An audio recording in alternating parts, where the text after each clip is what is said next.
You come to me believing that explanation is light.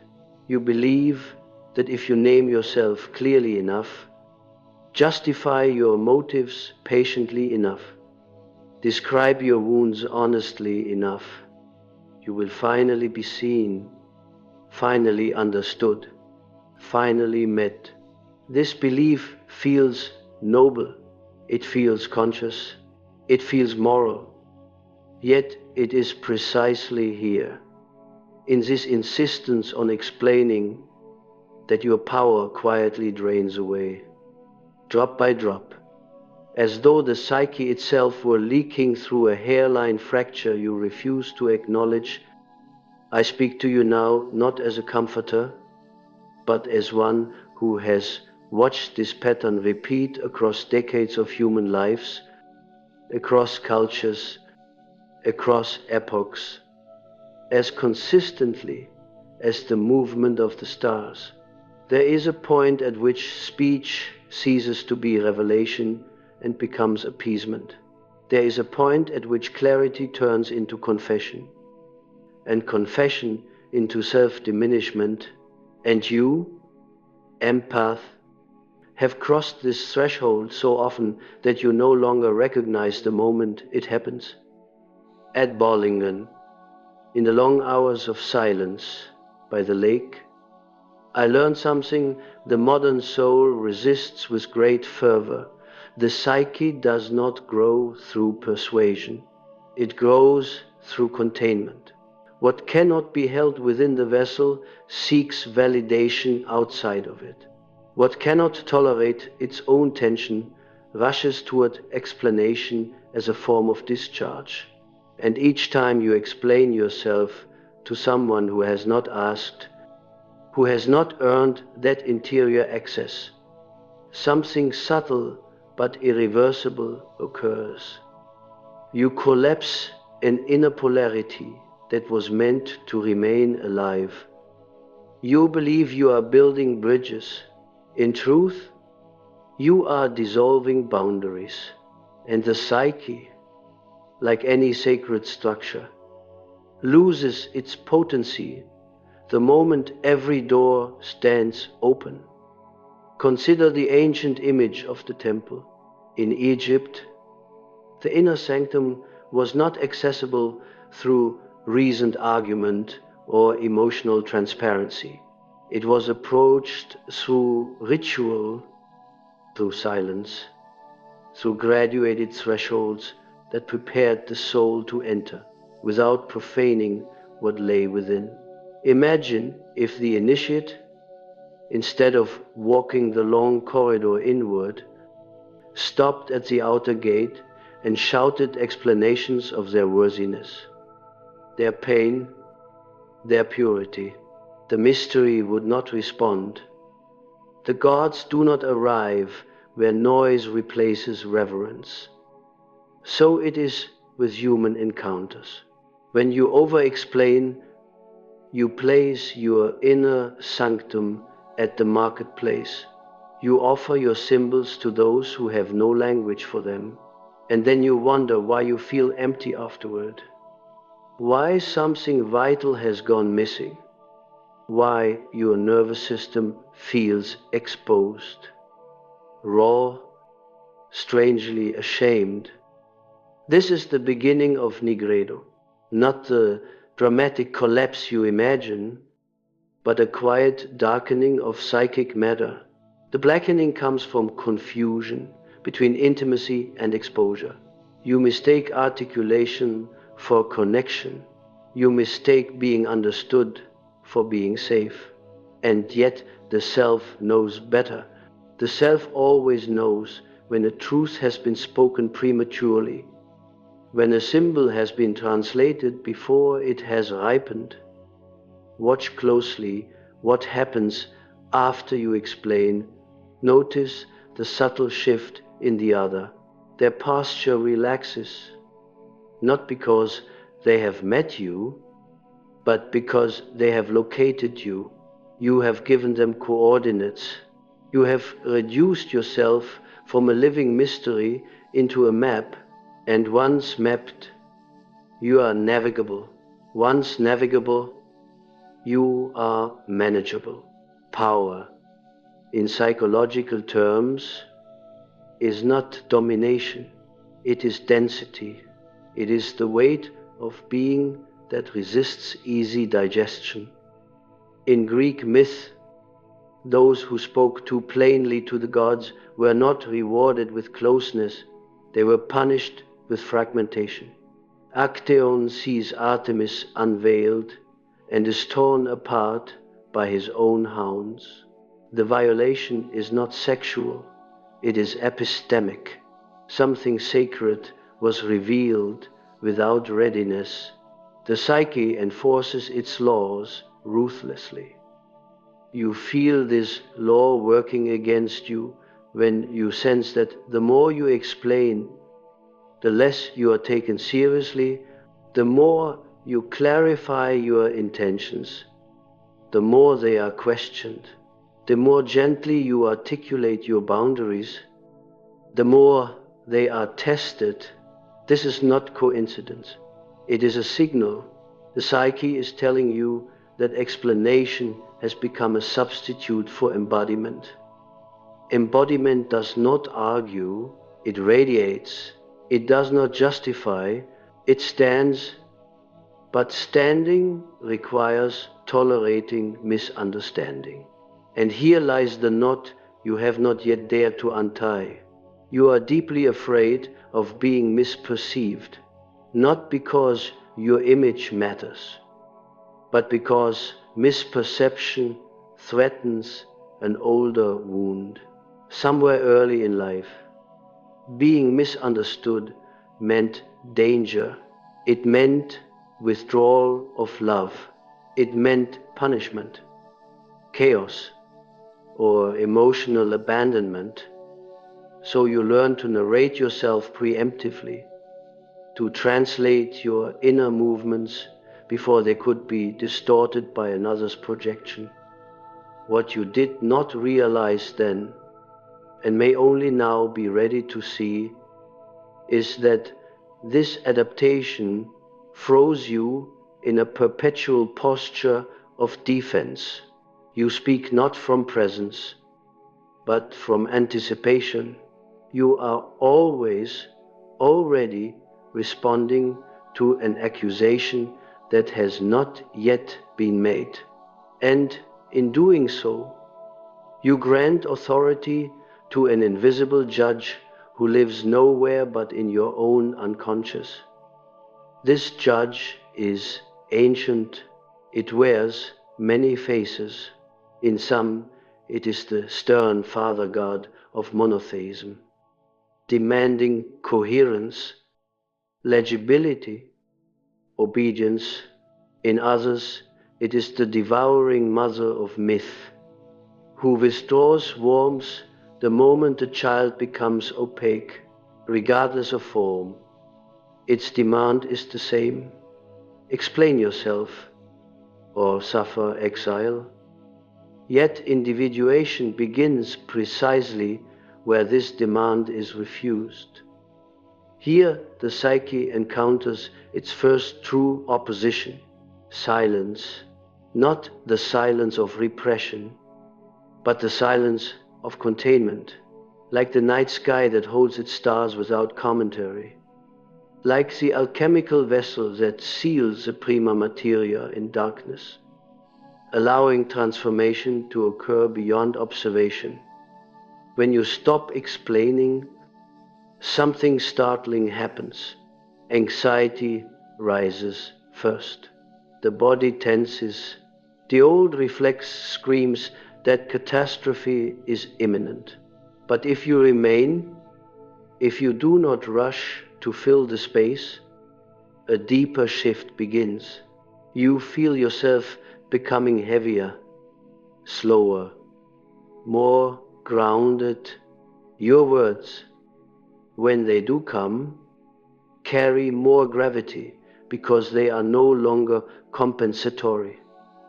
This is the first whitening, the faint emergence of albedo, not clarity in the intellectual sense, but purification of motive.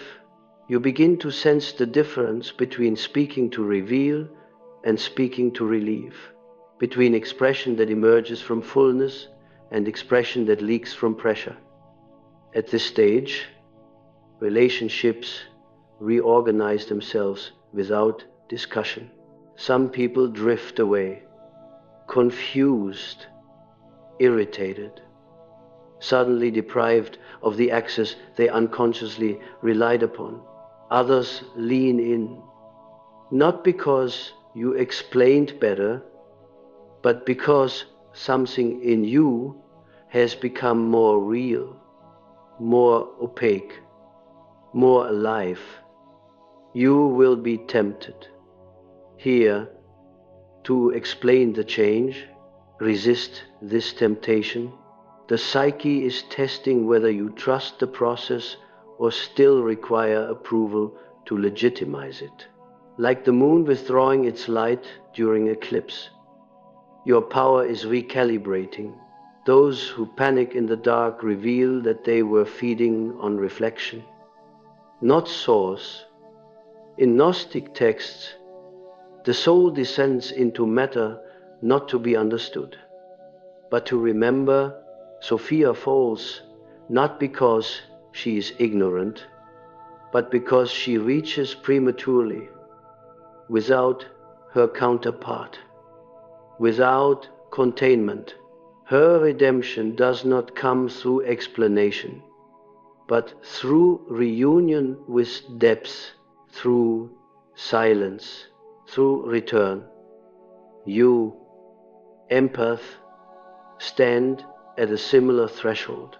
Every time you withhold unnecessary explanation, you reclaim a fragment of Sophia. Every time you allow yourself to be partially misunderstood without rushing to correction, you step closer to psychic sovereignty. Do not mistake this for coldness. It is not withdrawal from humanity, but withdrawal from unconscious enactment. The heart remains open. The psyche remains relational, but the center is no longer negotiable. Like a river encountering submerged stone, your inner current must bend without losing direction. Silence is not stagnation. It is redirection. In the next movement, if you remain with me, we will descend further into this river, where the urge to explain dissolves into something older and far more potent. Presence that no longer asks to be believed. Presence that no longer asks to be believed carries a different temperature in the psyche. It is neither warm nor cold in the sentimental sense. It is gravitational. When you enter a room in this state, you do not announce yourself inwardly or outwardly. You do not scan for misinterpretation. You do not preemptively soften your edges. Something in you has learned to remain upright even when unseen. This is not indifference. It is coherence. At this depth, the old habit of explanation begins to reveal its true origin. It was never primarily about being understood. It was about regulating the anxiety of being exposed to another's unconscious. Explanation was your shield against projection. If you spoke first, clarified first, confessed first, perhaps the other would not fill the silence with something dangerous. Perhaps they would not turn you into what they feared, desired, or despised. But projection does not require your consent. It requires only your presence. And the more you explain, the more material you provide for distortion. Words become hooks upon which another psyche hangs its own contents. Silence, by contrast, offers no such grip. It forces the other to encounter themselves. This is why silence is experienced as power, not because it dominates, but because it refuses to collude. Here the tension between opposites intensifies. You will feel torn between compassion and containment, between empathy and self-betrayal. The old moral voice whispers that withholding explanation is cruel, arrogant, unloving. Yet another voice, quieter but older, begins to speak beneath it. This voice does not argue, it observes, it asks not what is kind, but what is true. Truth, in psychological terms, is not transparency, it is alignment. When your inner posture and outer behavior coincide, the psyche settles. When they diverge, symptoms emerge: exhaustion, resentment, vague despair. These are not failures of character. They are signals that you have been speaking against yourself. In ancient astrology, Saturn governs boundaries, time, and maturation. It is not the planet of denial, but of necessity. Saturn teaches through limitation. When explanation falls away, Saturn enters the psyche as a teacher rather than a punisher. You begin to feel where speech is required and where it is a violation. Words regain their ritual quality. They are no longer currency. They are offerings. This is also the moment when many empaths fear they are becoming someone else. You may hear yourself think, I am not like this. I used to be open. I used to explain. I used to care. But this nostalgia confuses behavior with essence. You have not lost empathy. You have withdrawn it from compulsive distribution. The mother archetype looms here, particularly in its shadow form. The devouring mother does not allow opacity. She demands constant access to the child's inner life, framing intrusion as love. Many empaths learned early that explanation was the price of connection. Silence felt like abandonment, either inflicted or received. To stop explaining now feels like betrayal of an ancient bond. Yet, individuation requires precisely this betrayal, not of love, but of fusion. The alchemists understood that the primer materia must be sealed away, hidden from light, protected from interference. Too much observation interrupts transformation. Too much commentary arrests change. This is why the opus occurs in darkness, not because darkness is evil, but because it is fertile. As you remain silent where you once explained, you will encounter projections you never allowed to surface before. Others may accuse you of distance, coldness, superiority. Do not rush to correct them. These accusations are confessions. They reveal what your silence awakens in them. To explain now would be to rescue them from their own encounter. This is a difficult discipline. It feels counterintuitive to the empathic instinct, but empathy that does not include the self becomes exploitation disguised as virtue. Gradually, something else emerges. You notice that your body responds differently in interactions. Your chest does not tighten as quickly. Your breath deepens. Your nervous system begins to trust that it does not have to perform to survive. This somatic shift is crucial. The psyche does not transform through insight alone. It transforms when the body learns a new rhythm. Here albedo deepens. The psyche clarifies not through explanation, but through subtraction. You speak less, but what you say lands more precisely. You no longer narrate your intentions. You allow your actions to speak, knowing that those who can see will see, and those who cannot were never your audience. This brings us to a painful realization. Much of your explaining was directed toward people constitutionally incapable of meeting you, not unwilling, incapable. Their psyche lacked the structures required to receive what you offered. Explanation was your attempt to build those structures for them. From the outside, through force of articulation, but psychic organs cannot be transplanted through speech. When you stop trying, grief arises, grief for the fantasy that if you just found the right words, the right tone, the right timing, the bond would finally stabilize. Let this grief come. It belongs to Negredo's later phase, when disillusionment becomes honesty.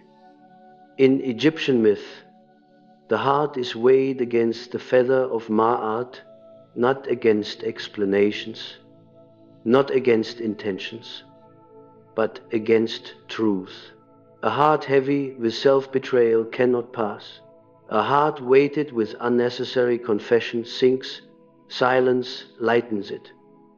As this truth settles, rubedo begins to glimmer not as triumph, but as integration. You do not become mute, you become selective.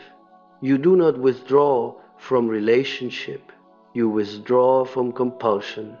Speech and silence find their proper marriage within you. At this stage, explanation returns, but in a different form. It is no longer defensive. It is offered only where there is reciprocity, where the other has demonstrated the capacity to hold complexity without consuming it. Such explanations feel nourishing rather than draining. They leave you more whole afterward, not less. You will know you have crossed this threshold when misunderstanding no longer feels like a threat to your existence, when being unseen does not provoke panic, when you can stand within your own opacity and feel at home there. This is not isolation, it is solitude within relationship, a state the mystics recognized and the modern world avoids. The empath who stops explaining does not become harder, they become denser, like a star collapsing into itself. Their gravity increases. Things begin to orbit naturally. Nothing has to be pulled. Remain here. Let the psyche complete what it has begun. There is one more movement yet to unfold, where silence is no longer effort and power no longer feels like something you must protect, because it has finally returned to its proper center. When silence no longer feels like restraint, but like rest end, you have entered a region of the psyche that few reach without crisis. Here, power ceases to be reactive. It is no longer something you defend, justify, or negotiate. It settles inward, as though the psyche itself had finally found its axis. This is the stage where rubedo does not announce itself in fire, but in warmth that endures. You begin to notice that the urge to explain arises less frequently, And when it does, it is recognized immediately as an echo rather than a command. It belongs to an earlier configuration of the soul, one shaped by urgency, by fear of misalignment, by the belief that coherence must be granted by another.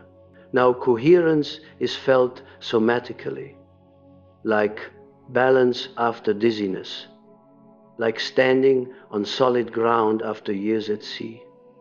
At this depth, something subtle but decisive occurs in your relationship to meaning. You no longer seek to be interpreted correctly.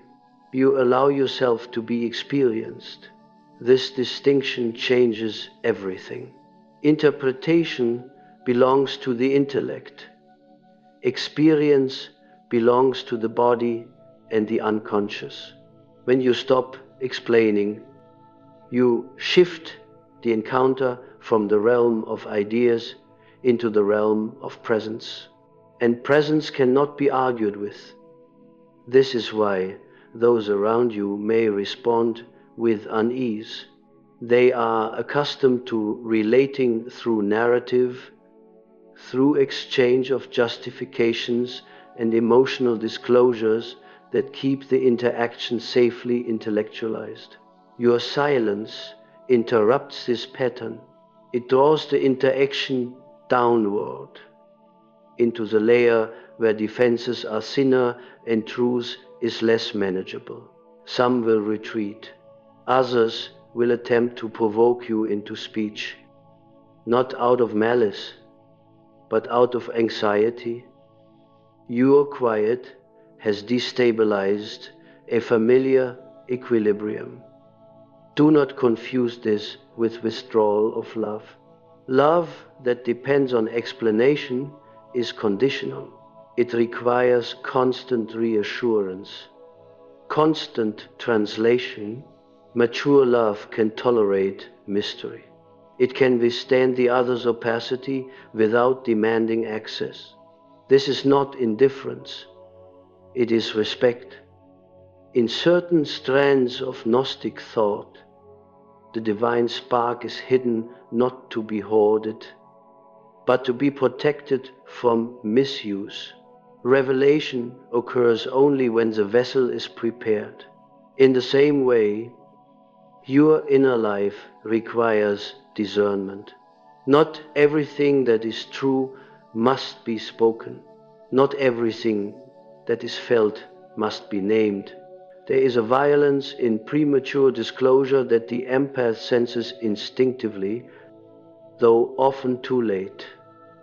As this discernment stabilizes, you will notice a profound change in how conflict unfolds.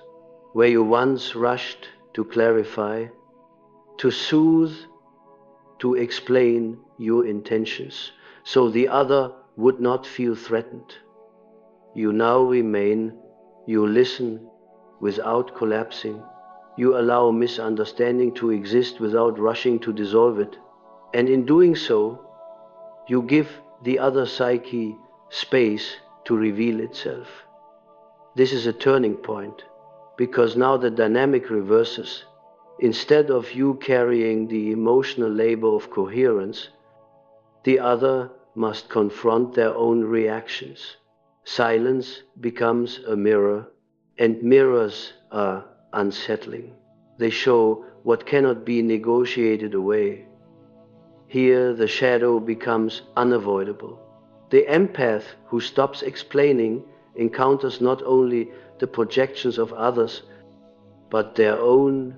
You may discover anger you did not permit yourself before, contempt, even a sharp clarity about where you have been used, where your generosity was mistaken for availability. Let this awareness rise without moralizing it. Shadow integration does not require approval. It requires acknowledgement. Anger, when held consciously, is not destructive. It is a boundary with energy. When you stop explaining, Anger no longer needs to disguise itself as justification. It stands openly. As information, this is one of the most misunderstood aspects of individuation. People imagine it makes one softer, gentler, more accommodating. In truth, it makes one more exact. Exactness is not cruelty, it is accuracy. The psyche relaxes when it no longer has to blur itself to remain connected. You will feel this as a quiet confidence that does not seek reinforcement, a sense that you can endure the loss of approval without disintegration. This endurance is not stoicism, it is maturity. In alchemical terms, rubedo is often depicted as the reddening, the return of life force after purification. But this life force is no longer chaotic. It is bound, integrated, directed. You do not overflow indiscriminately. You choose where to pour yourself. This choice may feel lonely at first. The field around you becomes quieter. Fewer people demand your explanations. Fewer crises require your interpretation. This silence can feel like absence, but remain with it. What is leaving is not connection, it is noise. Gradually, new forms of relationship appear. They are slower, less dramatic, more reciprocal. In these encounters, you do not feel compelled to narrate your inner state. You speak when moved, not when pressured. You are heard not because you have explained well, but because your words emerge from depth.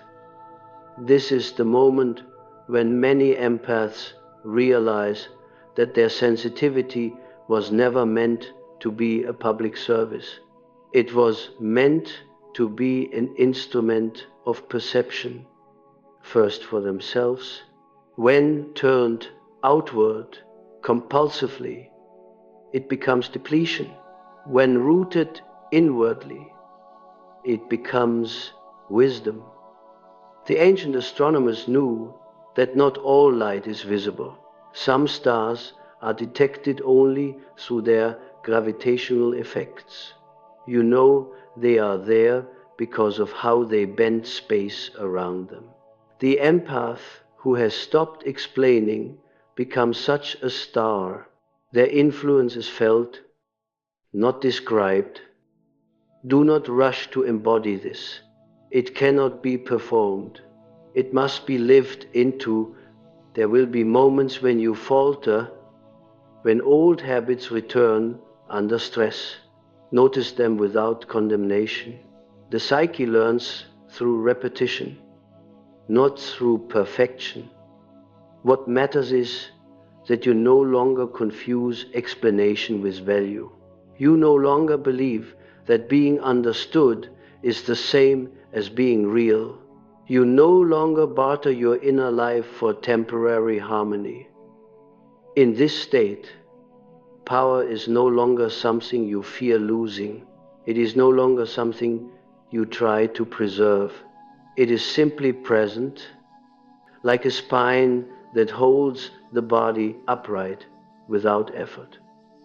You may still explain at times, but when you do, it will be from generosity, not fear, from invitation, not defense, and you will feel the difference immediately. Your energy will remain intact. Your center will not fracture. This is the quiet culmination of the process, not a revelation that dazzles, but a grounding that endures. You stand in yourself, neither hidden nor exposed, neither guarded nor diffuse. The empath who stops explaining does not retreat from the world. They enter it fully. finally aligned with the self that no longer needs to be translated to exist. And when alignment no longer feels like effort, but like inevitability, you discover something that earlier stages could not reveal. Power was never something you lost. It was something you displaced. You placed it into the hands, eyes, and interpretations of others, believing that meaning required an external witness. Now the axis has returned inward, and with it comes a strange calm that is easily misunderstood by those who still live at the surface of explanation. At Bollingen, the stones taught me this more clearly than books ever could. Each block rests upon another without commentary, without justification, without apology for its weight. The tower does not explain why it stands. It stands because it is assembled in accordance with gravity. Psyche obeys a similar law. When inner structure aligns with its own center, explanation becomes unnecessary. The structure speaks through its stability. Yet, this stability brings a new test. When you stop explaining, you will be confronted not only with misunderstanding, but with absence, the absence of constant engagement, the absence of emotional immediacy, the absence of being needed in the way you once were. This absence can feel like a void, especially if your identity was braided tightly with responsiveness. Here, the psyche tempts you to return to old patterns under the guise of generosity. You may hear yourself think, perhaps I am withholding too much. Perhaps I am becoming rigid. Perhaps I am losing warmth. These thoughts are not evidence. They are withdrawal symptoms. The psyche is recalibrating its economy of attention. In this recalibration, something essential emerges: the distinction between resonance and responsibility. Resonance is natural. It arises spontaneously when two inner structures recognize one another. Responsibility, in the empath's distorted form, was imposed. You felt responsible for smoothing tension, clarifying ambiguity, easing discomfort that did not belong to you. Silence dissolves this false responsibility. It returns weight to where it belongs. This is why some relationships collapse at this stage, not because you have changed arbitrarily, but because the relationship was built upon your willingness to carry more than your share of psychic labor. When you set that burden down, the structure reveals whether it can stand on its own. Do not mourn these collapses prematurely. What falls apart now was already unstable. Silence does not destroy. It exposes. In mythic terms, this is the phase where Hermes withdraws. The messenger god steps aside. No more translation between worlds. No more constant movement between inner and outer, conscious and unconscious, self and other. The psyche insists on a pause. It demands that meaning ferment rather than circulate. Fermentation is slow, it is invisible, it does not announce progress. This frustrates the modern mind, which equates movement with vitality. But the psyche knows that too much circulation prevents depth.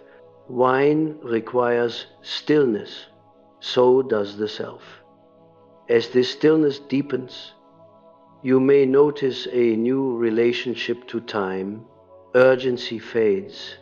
You no longer feel compelled to respond immediately, to clarify instantly, to resolve confusion on the spot. Time stretches. In this stretched time, intuition sharpens. You sense when speech would be premature, when silence would be protective, when withdrawal would be honest rather than avoidant. This intuitive discrimination marks a significant maturation. You are no longer following rules about communication. You are listening to rhythm. Psyche speaks in rhythm, not in doctrine.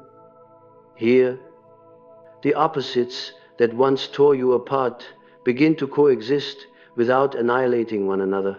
You can be empathic without being porous. You can be silent without being absent. You can be present without being consumed. These paradoxes no longer require resolution. They form a living tension that energizes rather than exhausts. In alchemical imagery, this is the conjunctio, the sacred marriage, not of self and other, but of inner masculine and feminine principles. The feminine receptivity that feels deeply is no longer unbounded. It is met by a masculine containment that does not dominate, but holds. Explanation was the feminine principle spilling outward without containment. Silence now provides the vessel. This marriage produces a new quality of speech when it arises. Your words carry density. They are fewer, but they reverberate longer. You may notice that people listen differently, not more eagerly, but more attentively.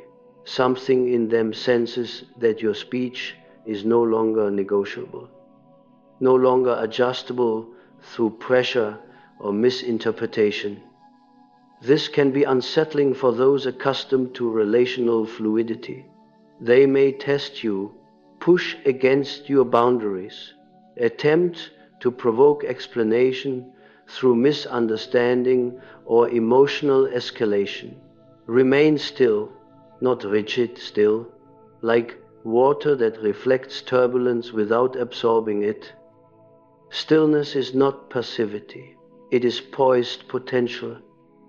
In ancient cosmologies, the unmoved mover initiates motion precisely by not moving.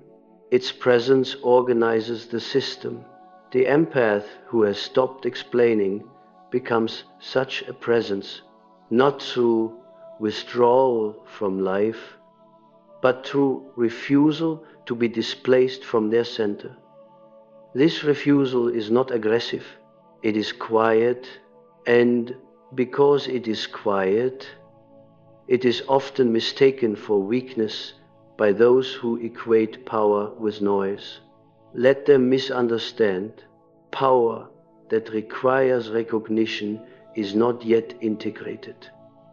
At this depth, you may finally encounter the fear beneath all previous fears, the fear that, without explanation, you will disappear, that if you do not continually articulate yourself, you will cease to exist in the eyes of others. This fear is ancient. It belongs to the child who learned that visibility was conditional. Sit with this fear. Do not soothe it with words. Let it speak in sensation, tightness in the throat, pressure in the chest, restlessness in the limbs. This is not pathology, it is memory. The body remembers what the mind has outgrown. As you remain present with this memory without explaining it away, something remarkable happens. The fear loses its narrative power. It becomes sensation, then energy, then information, and then it passes, not because it was conquered, but because it was allowed. This allowance is the final refinement of power. Power that does not flee discomfort. Power that does not need to be justified to remain intact. At this stage, the self begins to feel less like an abstract center and more like a lived orientation. You no longer ask, who am I in this situation? You feel where you are. You feel when something aligns or does not. Decisions arise organically from this felt sense, without excessive deliberation or explanation. Others may remark that you seem different, calmer, more distant, more grounded. Resist the urge to clarify what has changed. If they are meant to understand, they will do so through experience, not instruction. Remember, explanation belongs to the realm of pedagogy. Presence belongs to the realm of initiation. You cannot teach someone into meeting you. They must cross the threshold themselves. In the end, this is not a lesson about communication. It is a lesson about authority. Not authority over others, but authority over one's own inner territory. When you stop explaining, you reclaim authorship of your psychic life. You no longer outsource meaning. You no longer negotiate existence. You simply are, and this being quiet, contained, unperformative radiates a power that does not seek followers. Agreement or validation. It attracts what is structurally compatible and repels what is not. Without effort, this is not the end of relationship. It is the end of distortion.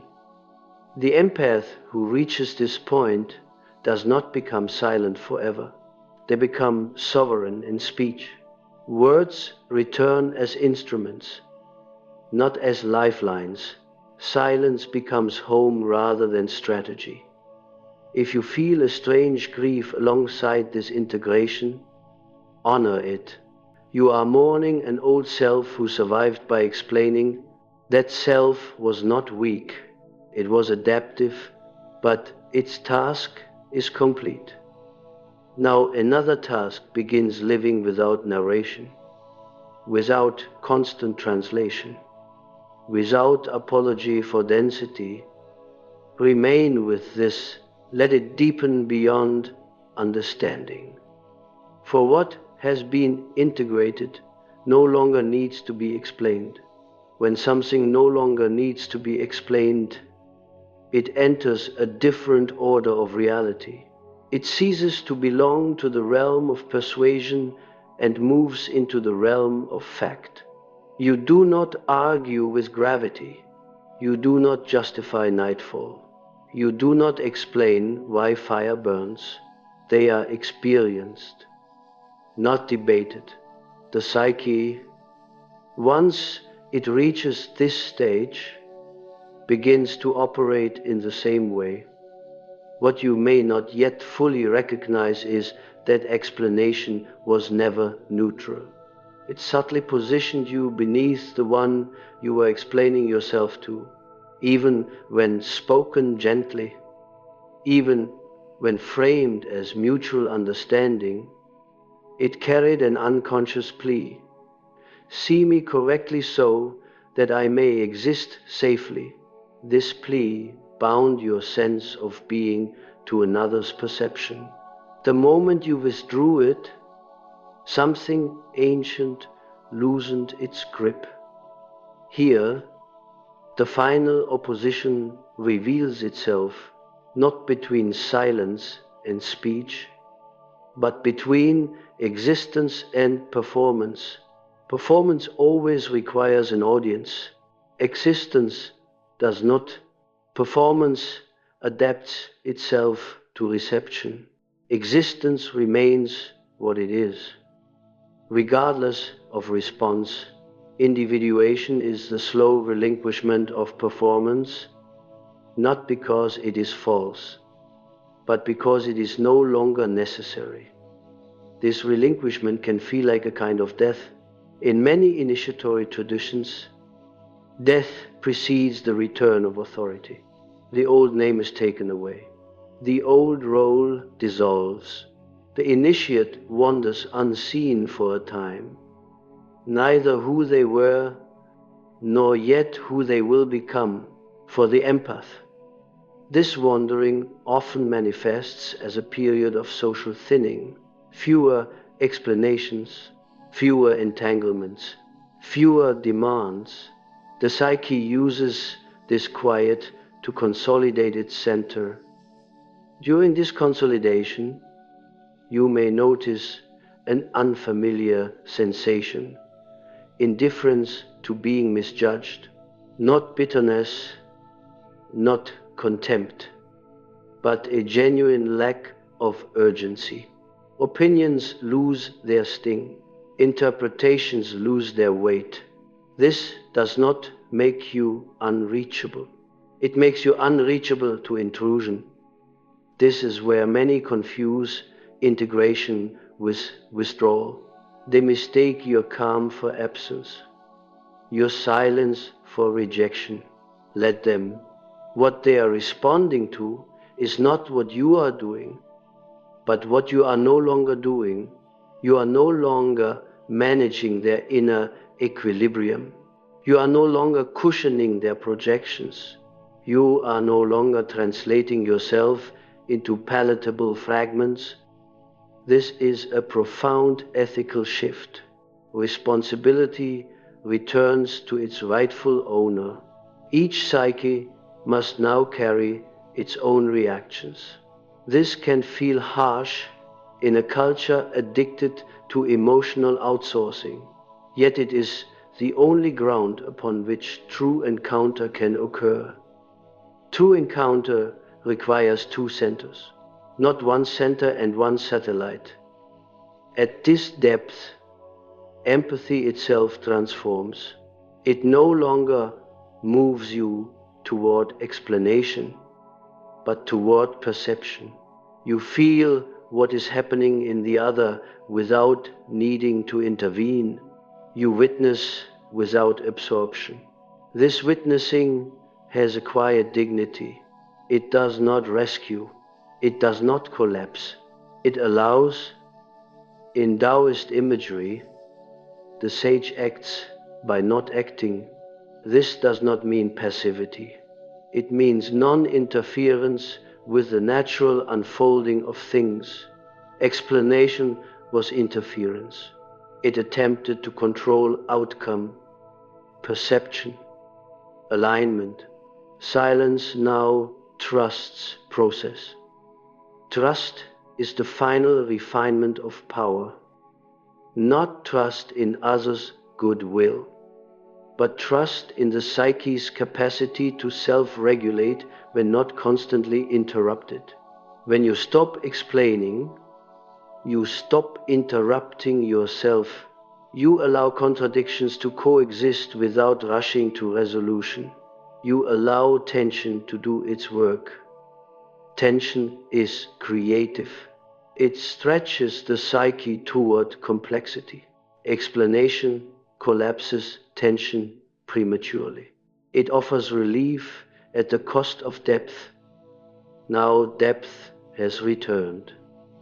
You may find that your inner life becomes richer, less narratable. Dreams grow more symbolic. Intuition sharpens. You sense meanings that resist language. Do not rush to translate them. Let them remain alive within you. Meaning that is not immediately spoken continues to evolve. This is why mystics guard their visions, not out of secrecy, but out of reverence. Words fossilize what is still becoming. At the very end of this movement, something settles that cannot be dramatized. You no longer measure yourself through reaction. You no longer calibrate your being according to feedback. You know where you stand because you feel your own weight. This weight is not heaviness, it is groundedness, like a tree whose roots are deep enough that wind no longer threatens its existence. Even when branches sway, you still feel, you still care, but you no longer bleed in public to prove your sincerity. Speech returns as choice, silence returns as refuge. Neither is absolute. Both are integrated.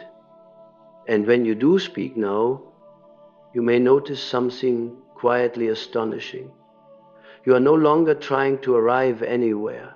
You are not trying to be received, understood, or accepted. You speak because something true is moving through you, not because something anxious is pushing. This is the mark of sovereignty.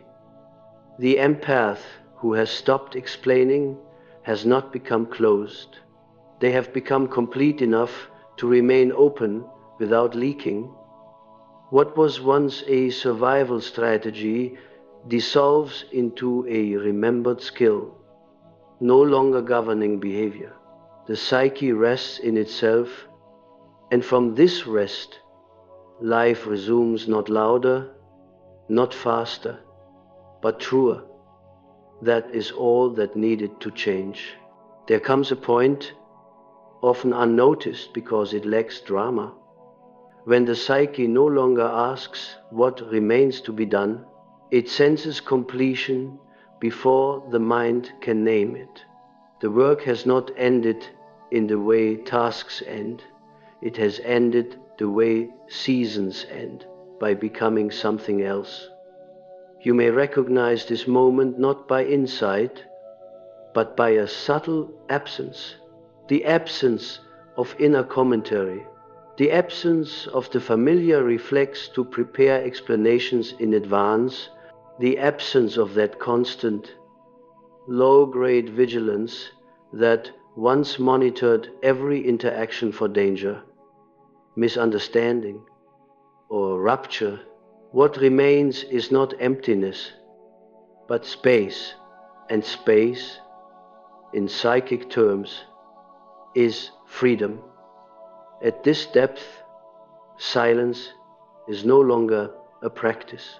It is no longer something you do. It is simply there, like ground beneath your feet. You do not stand on it deliberately. You trust it to hold you. The psyche, having passed through blackening and whitening, now carries its redness quietly in the blood. Rubedo is not spectacle. It is incarnation. The insight does not hover above life. It moves through it. You wake, you act, you speak, or remain silent, without consulting an inner tribunal. Authority has shifted from reflex to center. This is why the final stage rarely announces itself with clarity. There is no proclamation, no internal trumpet declaring individuation complete. Instead, there is a practical change, fewer explanations offered, fewer defenses mounted, fewer psychic debts incurred. Life becomes simpler, not because it is easier, but because it is no longer overmanaged. The archetypes recede slightly here, not because they vanish, but because they have been metabolized. You no longer need to invoke the shadow. You recognize when it stirs. You no longer invoke the self. You feel when you deviate from it. Myth gives way to orientation. Orientation is quieter than myth, but more reliable. You now understand, without needing to articulate it, that explanation was an attempt to stabilize reality from the outside. You see that stability can only come from within. The world has not become safer. People have not become more perceptive. But your dependence on their perception has loosened. That is the decisive change. You may still encounter moments of misunderstanding. Silence does not immunize you against human complexity. But these moments no longer threaten your coherence. They pass through you like weather through landscape, felt, registered, but not defining. And perhaps the most telling sign of completion is this: you are no longer waiting for the moment when you will finally be allowed to be as you are. That waiting has dissolved. You have already taken up residence in yourself. From here on, life does not demand explanation, it demands presence. You will speak when speech serves truth rather than fear. You will remain silent when silence serves integrity rather than avoidance. You will feel when either is required, without rule or doctrine. Nothing further needs to be added. Nothing needs to be defended. What once leaked through explanation has returned to its source. The empath who has stopped explaining does not stand apart from the world. They stand within it, no longer translated, no longer negotiated, no longer fragmented. This is not withdrawal from humanity. It is arrival